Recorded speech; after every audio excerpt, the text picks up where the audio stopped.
Bueno, en primer lugar, agradecer muchísimo al viceconsejero, al presidente de los concejos de Asturias y a Cadasa, en nombre de su gerente también, por la amable invitación. Yo represento a una parte de los actores de este sector, de los que trabajamos en esto, que somos los operadores de servicios, Y como tal, quiero hacerles una explicación de cómo está en este momento el sector del agua en España. Quizás son demasiados datos, no me voy a entretener mucho en ellos, simplemente ir pasando, porque creo que quizá los conceptos son más importantes. Y en primer lugar, en este sentido, presentarme como presidente de una asociación. Como digo, somos los operadores, no somos los ayuntamientos, no somos la autoridad, somos los prácticos que hacemos el trabajo, los técnicos. En AEAS es una asociación que ya tiene 45 años de antigüedad y que es una asociación muy inclusiva.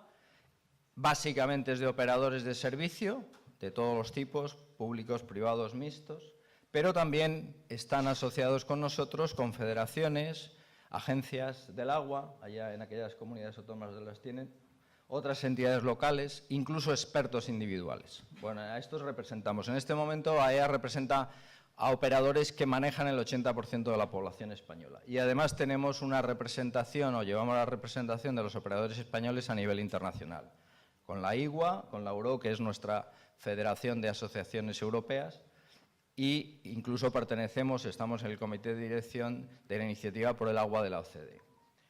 Creemos que somos una entidad que aporta valor a la ciudadanía, una entidad de la sociedad civil, un actor más, y como tal, y humildemente quiero presentar estos datos.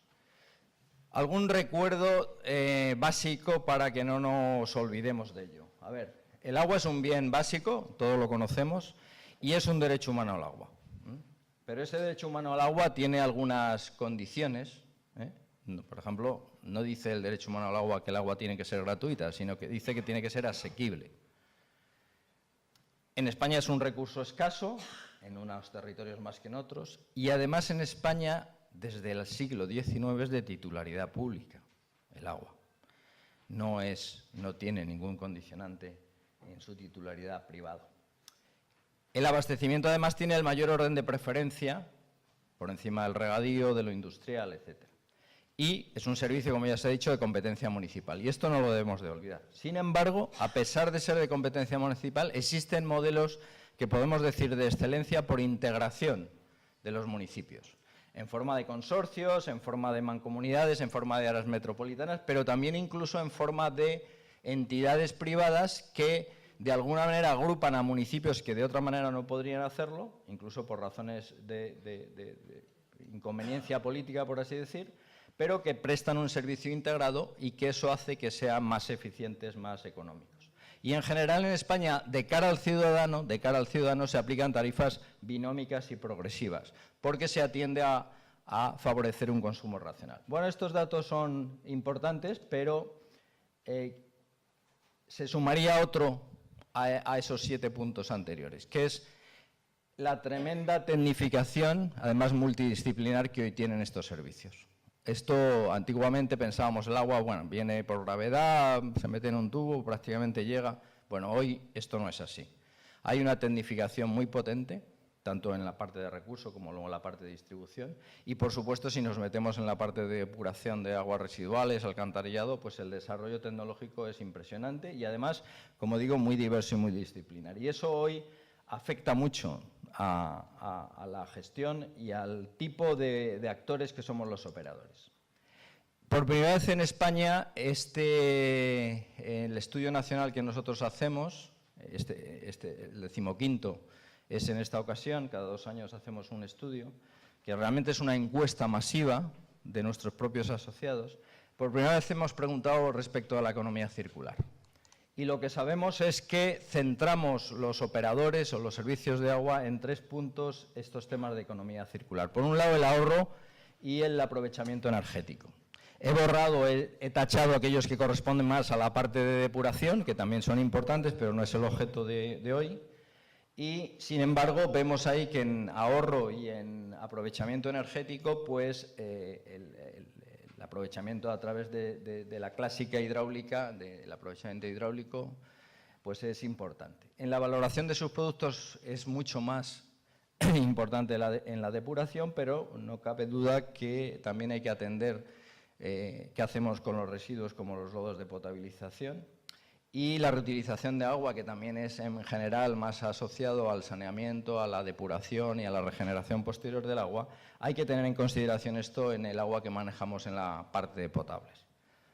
Creemos que el sector está conciliado, digamos, con la iniciativa que en este sentido tiene Europa de esta estrategia de economía circular. Algunos datos. Por ejemplo, en consumo eléctrico del sector. La media nacional es muy fácil de recordar, 1 kWh por cada metro cúbico que manejamos y que entregamos. Y casi está repartido. La mitad corresponde a abastecimiento, la otra mitad a saneamiento. Bueno, he puesto ahí el dato que corresponde, por ejemplo, a Asturias, en abastecimiento, y está en la media nacional, dije, un par de décimas por debajo, o de centésimas por debajo está, en la mitad de la media nacional. Pero como estos datos a veces son confusos para el público en general, a los que no son muy técnicos, al menos en estos aspectos energéticos, según los datos que tiene el IDAE, gastamos más en los hogares, en los pilotitos que tenemos encendidos de todos los dispositivos electrónicos, que en la energía que consume el servicio de agua en su doble variante de abastecimiento y saneamiento. Esto es curioso, ¿no? Es verdad que el dato del IDAE es un poco antiguo y hoy los dispositivos han empezado a ahorrar un poco más, ¿no? Pero es curioso que gastemos más en nuestra casa sin saberlo con esos dispositivos que en el agua. Y donde gastamos realmente energía en el agua es en el agua caliente sanitaria. Gastamos más de 10 veces lo que se gasta en suministrar y en depurar también las aguas residuales. Son datos muy importantes para que se tenga en cuenta que nosotros en abastecimiento y en saneamiento hacemos esfuerzos, tanto la autoridad, el ayuntamiento, la autonomía correspondiente, como los operadores. De hecho, nos olvidamos de la aplicación energética del biogás de las depuradoras, muy importante, pero vemos ahí que una tercera parte de la electricidad que podemos generar, que a nivel español es casi el que podemos dar a una población de 150.000 habitantes. Por ejemplo, casi la ciudad de Tarragona la podríamos suministrar con los mecanismos que tenemos de generación específica dedicada a través de tanto el abastecimiento como el saneamiento. Bueno, en el abastecimiento lo que podemos decir es que esta recuperación energética viene condicionada por el elemento principal, que es servir agua. Estamos condicionados, no es que producimos energía y de paso damos agua, no. Damos agua y aprovechamos esa circunstancia para generar algo de energía. Bueno, quiero decir, el sector en definitiva está alineado, pero también estamos alineados con el análisis en el cambio climático. El dato bruto no nos dice mucho, pero sí nos dice si analizamos el total de emisiones de gases de efecto invernadero que aporta el sector del agua en relación con el PIB correspondiente. Estamos por debajo de nuestra participación en el PIB en relación con la cantidad de gases de efecto invernadero que aportamos. Es decir, estamos atentos y trabajando en estas preocupaciones del cambio climático. Y aquí se identifican mejor. Un 62%, aquí vemos en la gráfica de abajo, un 62% de los operadores tienen planes de mitigación de gases de efecto invernadero. Estamos aportando también, según los datos que tenemos, 30 kilos de CO2 año per cápita. Yo he hecho algún dato personal, si quieren, de qué corresponde esto.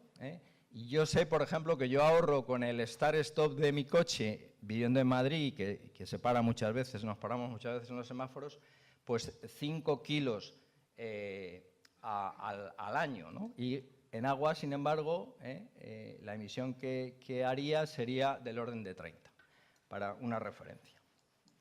Bueno, algunos datos generales que voy a pasar muy deprisa. En primer lugar, situación del sector a nivel español y unos datos a nivel asturiano que en cierta manera se parecen, aunque hay alguna menos de empresa mixta que en el total español. En el sistema de distribución domiciliaria, no en agua en alta, sino sistema de distribución domiciliaria. Prácticamente tiene un equilibrio entre lo que es la empresa privada y la empresa pública. Y llamamos empresa pública también a los consorcios que hacen distribución en baja, a las mancomunidades, etcétera, aquellas que tienen forma de entidad, de alguna manera. El servicio municipal es aquellos municipios que todavía hoy gestionan directamente, ya son muy pocos, precisamente por la tecnificación que se produce, y ese es el mix que tenemos. El empleo estable, empleo de calidad, empleo con formación, y se identifica una cosa importante, y es economías de escala según crece el tamaño del sistema. Por eso, la eficiencia de los sistemas integrados, de los sistemas agrupados. Tenemos, digamos, menos necesidades de personal por 100.000 habitantes en las áreas metropolitanas que los podemos tener en los municipios pequeños o muy pequeños. Dato importante, la escala aquí condiciona la eficiencia, la economía. Datos genéricos actuales de España en abastecimiento, pues estamos aportando una dotación de 240 litros por habitante y día, en Asturias ligeramente mayor, pero está muy cercana, y en el ámbito doméstico se consume por el ciudadano 132 litros por habitante y día, en Asturias 131, estamos en la media nacional. En el ámbito ciudadano, prácticamente el 73% del agua que incorporamos va al consumo doméstico y luego, lógicamente, hay una parte al consumo industrial y comercial y otro que son pues, a otras instituciones a las que se sirve agua. En general, en España el agua es prioritariamente superficial, de captación superficial, aunque tiene una cierta representatividad, sobre todo en el Levante y el agua subterránea, y en Asturias es mucho más superficial, lógicamente por las condiciones que hay, ¿no? Se identifica también una economía de escala entre la media nacional de consumo doméstico y lo que consumimos en las grandes ciudades y en las pequeñas. Consumimos más agua en el ámbito rural, probablemente por los usos y costumbres propios, por la existencia quizá también de elementos más cercanos a la naturaleza, tener más animales, casas más de una sola planta, etcétera, etcétera. Bueno, es un dato que merece la pena considerarse. Y este es un dato que yo siempre meto en estas presentaciones que me parece muy importante. El sector está continuamente peleando para hacer el uso más racional posible del agua. Y vamos bajando continuamente la dotación que se entrega a las ciudades. Esto es una suma de dos cosas. Por un lado, la traslación a la sociedad de la importancia del agua y hacer un consumo racional, y por otro lado, la tecnología que se va imponiendo para afinar este dato. Esto nos pasa exactamente igual con el agua no registrada. Esto que habitualmente decimos pérdidas, no es el concepto de pérdidas, es un poquito más allá del concepto de pérdidas, pero es un dato universal que empleamos los técnicos, cómo continuamente íbamos bajando hasta que se produce un poco la crisis económica, se deja de invertir unos años antes y entonces repunta. Sin embargo, afortunadamente las últimas tecnologías, las tecnologías digitales, nos vienen ayudando a precisar hoy las campañas de detección de fugas, la precisión en la medida y todo eso hace que realmente hayamos vuelto a la senda de la reducción, aún a pesar de que, como veremos ahora, no tenemos problemas de inversión. Nuestras redes son viejas, empiezan a ser mayores, en Asturias un poquito menos, pero andan por ahí. Tenemos una digitalización importante ya en el sector, siempre en los últimos años pues la implantación de modelos matemáticos, de telemando, de cartografía digital pues está muy extendida. La aplicación de modelos matemáticos pues lógicamente está en las ciudades más grandes, pues hay más aplicación. Y en cuanto a la calidad del agua, hemos avanzado mucho también en la prevención, que es uno de los elementos que hoy dice la nueva directiva, o la que será nueva directiva de agua potable. Se ha avanzado mucho en la implantación de planes sanitarios. La mayor parte de nuestros sistemas obedecen a las guías de planes sanitarios de abastecimiento de la Organización Mundial de la Salud, pero ya hay también muchos que hay criterios más restrictivos a través de las normas internacionales ISO. Esto es importante recordar que hay un instrumento público que es el SINAC, que radica en el Ministerio de Sanidad, donde podemos todos hacer uso de la consulta de la calidad y las características del agua potable en cada zona de abastecimiento, que así llama. Y algunos datos que no son puramente técnicos de la técnica, digamos, de ingeniería o de la técnica química o la técnica biológica, si son otras técnicas como la gestión de usuarios. En general, el sector está muy bien en relación con los métodos de pago ofrecidos, tiene unos porcentajes muy altos de facilitación de esto. El número de reclamaciones es muy pequeño, muy por debajo de otras utilities, como se llaman, de otros servicios ciudadanos, muy por debajo. Y hay un invento que se está poco a poco popularizando, es un invento, por así decir, casi más del sector privado, que es ofrecer, por encima de los reglamentos de servicio, cartas de compromiso a los clientes para estimular, digamos, la competitividad. Bueno, hoy en un 60% de la población estas cartas de compromiso ya existen por parte del operador, incluso público también han hecho uso de este mecanismo y bueno, estamos bastante bien en ese sentido. Tenemos un parque de contadores muy potente, casi tocamos a medio contador por persona, tenemos 21 millones de contadores, un montón de contadores. El parque está bastante bien, de edad, tiene menos de 10 años el 74%. Bueno, no cabe duda que esto es el fundamento de los operadores cuidamos mucho el parque de contadores porque es donde podemos recaudar, ¿no? Pero también se está digitalizando potentemente, ya el 23% ya son contadores digitales y además está creciendo mucho la telelectura. Es curioso que este dato, sin embargo, en Asturias todavía está muy por debajo de la media nacional. No sé si puede ser un error de captación de datos o una realidad. Eso conviene que los asturianos lo miréis a ver si de verdad estáis avanzando en los temas de telelectura. Y hemos preguntado también por primera vez cómo afecta en la gestión de usuarios todos los temas relativos a la transformación digital, que es, utilizamos las redes, digamos, sociales. Bueno, pues ya utilizamos de media muchísimo las redes sociales por parte de los operadores para informar al usuario. Y entre las que usamos, ¿cuáles son las que tienen más utilidad? Pues sobre valor de 5, el 2,80, o sea, un poquito más de aprobado, pues se lo lleva YouTube y Twitter. Son las dos redes, digamos, que los operadores están utilizando para trasladar a la ciudadanía todos estos datos. La parte mollar de mi intervención, y espero que todavía me quede tiempo para avanzar en ello. Problema importante, no estamos haciendo mucha atención a la necesaria renovación. Por supuesto, el incumplimiento de depuración también, pero no es el objeto de hoy. Y aquí, por lo que hay en el mundo, pensamos que el rol de las colaboraciones público-privadas es importante y hay que explorarlo. Hay que mirar a ver hasta qué punto eso ayuda o no. Problema de la renovación. No crean que me he equivocado y pongo aquí la foto de mi nieta que todavía no tengo. Hoy, cuando una niña, porque nacen más niñas, nace con el pan debajo del brazo. Siempre se ha dicho, ¿no? El pan debajo del brazo. Pero hoy también encima viene con el textil propio de las grandes firmas españolas que están en el mundo y además una serie de gadgets electrónicos.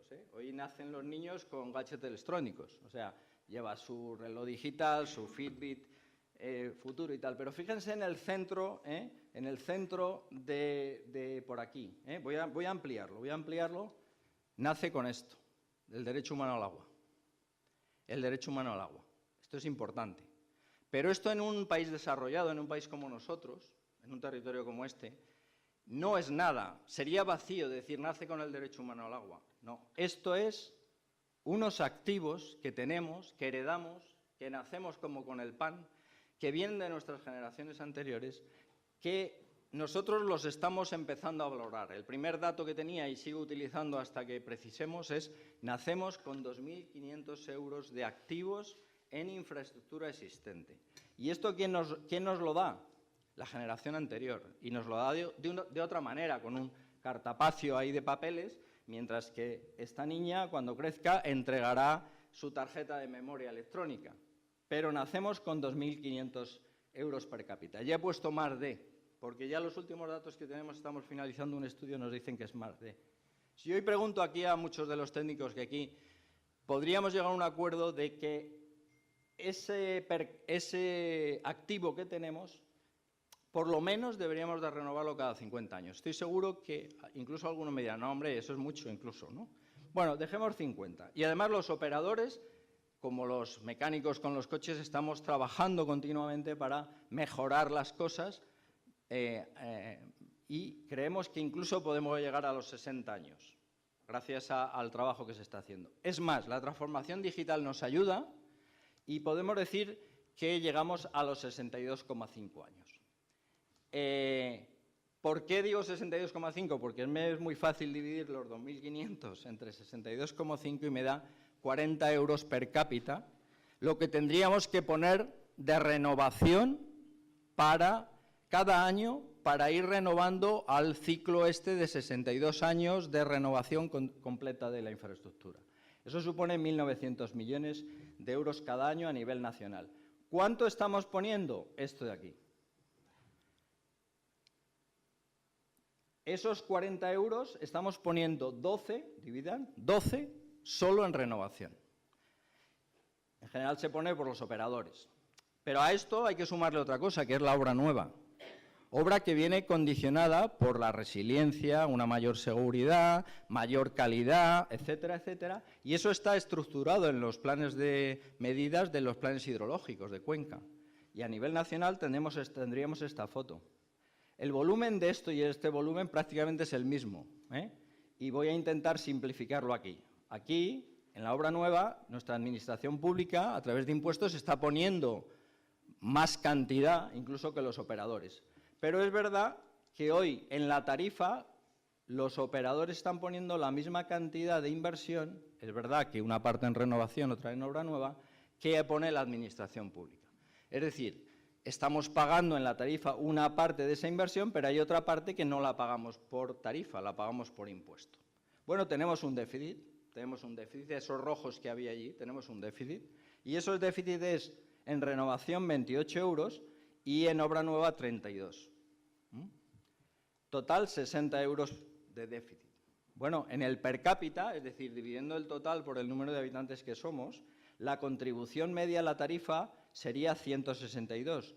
No confundamos este número con lo que pagamos como usuario doméstico. Como usuario doméstico pagamos menos, porque en general está subvencionada nuestro agua como usuario doméstico porque pagan más o los grandes consumidores o los consumidores industriales y comerciales. Por lo tanto, los ciudadanos, por ser un bien básico, público, etcétera, estamos algo subvencionados respecto de lo que es el coste, y esto es importante saberlo. Bueno, esto cuando ahora me preguntaban los periodistas, pero bueno, entonces ¿cuánto tiene que subir el agua? Digo, bueno, pues es que según mis datos es evidente. Si estamos aportando 162 y nos falta 60, pues casi un 50% más. Depende del sistema, yo siempre digo, hombre, entre el 50% y el 100%.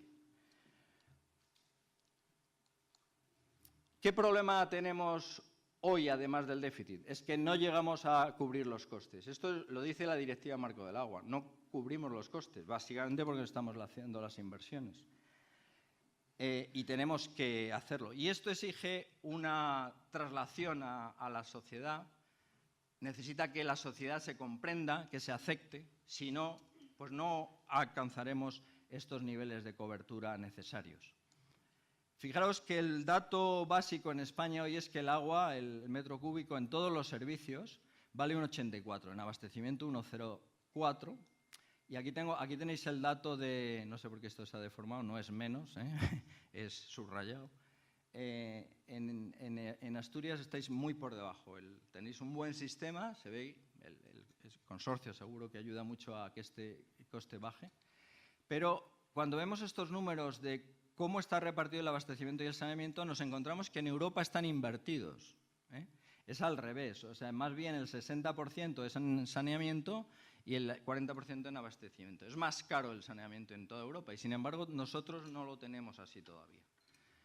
Bueno, Esto es porque tenemos un déficit. A mí me gusta mucho contar cuánto, para que la gente nos hagamos una idea, porque el metro cúbico hay mucha gente que no sabe muy bien cuál es el volumen.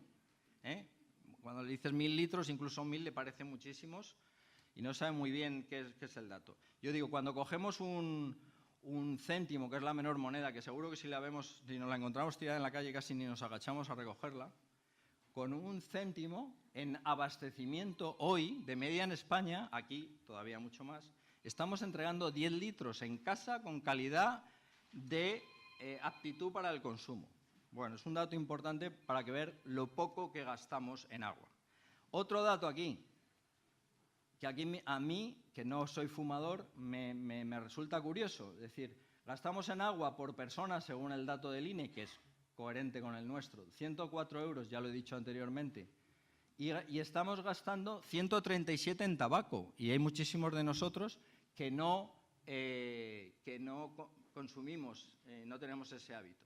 Es decir, la sociedad gasta más en tabaco que en agua, y decimos que el agua es cara y que tenemos un déficit de infraestructura. Me sorprende.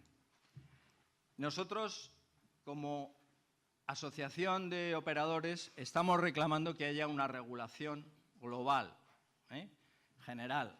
Y en este caso, el regulador observatorio, el observatorio regulador, el observatorio solo o el regulador solo, son elementos que valen. Nos gusta mucho el modelo portugués, creo que han hecho unos avances muy interesantes, porque aquí, aparte de dar seguridad jurídica y servir de árbitro de referencia y de prescriptor técnico, las características de órgano independiente e enfoque a la transparencia ayudarían mucho a que las tarifas en España fueran de estructura unificada, no tarifa unificada, pero sí de estructuras unificadas, y sobre todo ayudarían a conseguir esa cobertura de costes que he dicho que ahora mismo nos falta.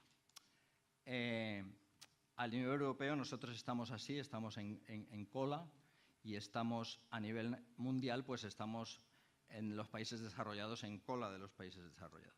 Además, recientemente se ha hecho un estudio por parte de la Universidad de Zaragoza, y aquí nos dice que a igualdad el esfuerzo sobre la renta que en España hacemos en relación con el agua es el 71%, mientras que estamos haciendo el 128% en electricidad, o cercano también en consumo de gas. Curioso estos datos para un país como nosotros, seco y con problemáticas en el agua. Y luego tenemos una heterogeneidad grande, que eso el regulador también facilitaría. Veis aquí cuál es la situación de Asturias respecto de otras comunidades autónomas, pero fijaros aquí en estas dos ciudades autónomas, Ceuta y Melilla. Sus condiciones son similares, su ubicación geográfica, estratégica, etc. Fijaros la diferencia de precio. ¿Obedece a un criterio técnico? No. Obedece a un criterio político de decisión de cuál es el precio, que lógicamente en algún caso estamos alguien subvencionando eso por la vía de los impuestos. ¿Esto tiene sentido? Bueno, creemos que un regulador ayudaría a este tipo de cosas. Y por último, para cerrar, me gustaría hablar de los mecanismos de acción social, que es una tarea, muchas veces se habla de pobreza hídrica. Nosotros hemos trabajado como sector en todos estos temas de la sostenibilidad social, y ayer presentábamos, precisamente en la FEN, con la cual tenemos un convenio, la Federación Española de Municipios y Provincias, este documento que va a estar subido en la FEN y en AEAS, Agua, Derecho y Responsabilidad, una guía que hemos elaborado como sector, conjuntamente con la FEN, para ayudar a los municipios a facilitar el entendimiento de los criterios de auxilio, de ayuda, de fondos de solidaridad que pueden darse para ayudar a los más necesitados, a los más aislados en nuestra sociedad. En España estamos relativamente bien, a pesar de lo que se dice en este sentido. Tenemos un 94% de cobertura de mecanismos de acción social, en Asturias el 91%, está en media casi. Y realmente se ayuda un poquito más en la zona asturiana. Bueno, aquí, como veis, en Asturias y en todo el Levante hay un porcentaje más de ayuda que en otros sitios, pero estamos bastante bien. No es un problema, aún así hay que trabajar con ello. Estos son los 5 que ya he venido relatando. Quizá aquí solo falta el necesario impulso a la innovación, que hoy requerimos y esto que siempre repetimos en autoridad política. Conviene que haya un acuerdo, un consenso, un pacto social, estatal, como quiera que se llame, por el agua. Y esto solo se conseguirá, y es un reto muy importante, con la implicación ciudadana. Como no sepamos trasladar al ciudadano la realidad del agua, poco avanzaremos.